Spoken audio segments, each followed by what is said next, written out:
El Grupo Intergubernamental de Expertos en Cambio Climático es una entidad creada en 1988 con la intención de hacer el estudio de las condiciones científicas más relevantes, del conocimiento científico más relevante en torno a los elementos que pueden afectar el cambio climático.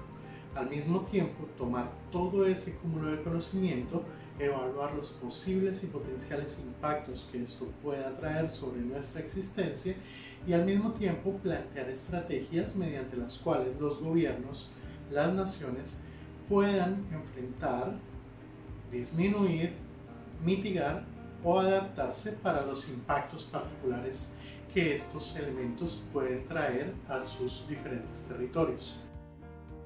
En primer lugar, los aspectos científicos. ¿Cuál es la ciencia que existe detrás del cambio climático? El propósito de esto también es tomar todo el cúmulo de conocimiento científico existente, evaluar la calidad de esas propuestas y de esas diferentes publicaciones que existen y, digamos, aterrizarlo a un lenguaje que sea mucho más comprensible. Con respecto a los aspectos científicos, entonces es importante anotar dentro de los diferentes estudios y publicaciones que ellos ya han realizado que hay unos elementos importantes dentro de la ciencia de los cuales estamos seguros. Estamos seguros del efecto de los gases de efecto invernadero, estamos seguros de que hay fenómenos naturales y que hay procesos naturales de calentamiento en la Tierra, y entonces esa seguridad es importante digamos, contrastarla contra algunos elementos que ya nos ha mostrado la ciencia y sobre los cuales también hemos hablado. Uno de esos elementos importantes es que existe evidencia suficiente para afirmar que las actividades humanas han generado un impacto o han ayudado a acelerar el calentamiento global mediante la emisión de gases de efecto invernadero, ya no de manera natural como sucede con los ecosistemas, sino de manera artificial. Aunque somos conscientes de la incertidumbre que traen estas medidas diferentes sobre los gases de efecto invernadero, su acumulación en la atmósfera y el efecto particular de estos sobre el calentamiento global, debemos dejar claridad que hay suficiente evidencia científica para afirmar que este proceso generará una serie de impactos en el corto, el mediano y el largo plazo sobre nuestra atmósfera y afectará de alguna manera nuestra existencia. Entonces, ¿qué tenemos seguridad? Tenemos seguridad de que hay una acumulación cada vez a ritmos mayores de CO2 en la atmósfera. Eso es uno de los elementos que tenemos que tener claros. Esa acumulación de CO2 en la atmósfera ayuda a acelerar el proceso de calentamiento. Con esa aceleración, entonces, tenemos una serie de consecuencias particulares. Tenemos el aumento de la temperatura, tenemos el aumento de los niveles del mar, tenemos la desertificación del suelo, tenemos impactos sobre toda una serie de aspectos de nuestra existencia. Ahora, uno de los puntos importantes que plantea el IPCC, también, además del análisis de las bases científicas del fenómeno que estamos enfrentando y el análisis de los impactos potenciales, es que nos ayuda a entender posibles estrategias y opciones de respuesta.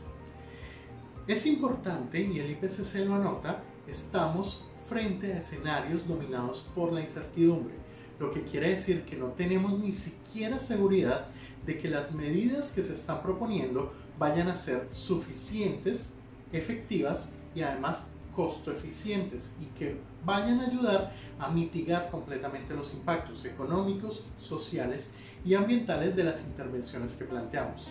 Sin embargo, también es importante saber esto. Tenemos esa incertidumbre y no sabemos si esas medidas van a ser completamente funcionales o no. Pero lo importante es que si no tomamos medidas en el corto plazo, las afectaciones en el largo plazo van a ser mucho más grandes. Entonces necesitamos, al mismo tiempo que tomar medidas, fortalecer las bases académicas y científicas en todos los territorios.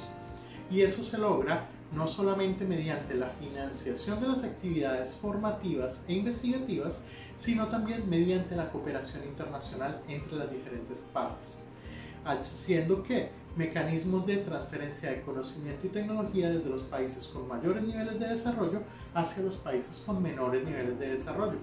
Esto ayuda a que fluya el conocimiento y se puedan entender los diferentes fenómenos en las diferentes comunidades y territorios que están siendo afectados de manera directa por los efectos del cambio climático. Entonces, la primera parte es formación, investigación y cooperación. Estos son tres pilares importantes para comprender y entender las posibles estrategias. Hay otra cosa clara y que es muy importante tener en cuenta. Como tenemos países en diferentes estados de desarrollo, muchos de ellos, los que están en los niveles más bajos, apuntan al crecimiento económico como una estrategia para poder suplir las necesidades de su población y de sus territorios.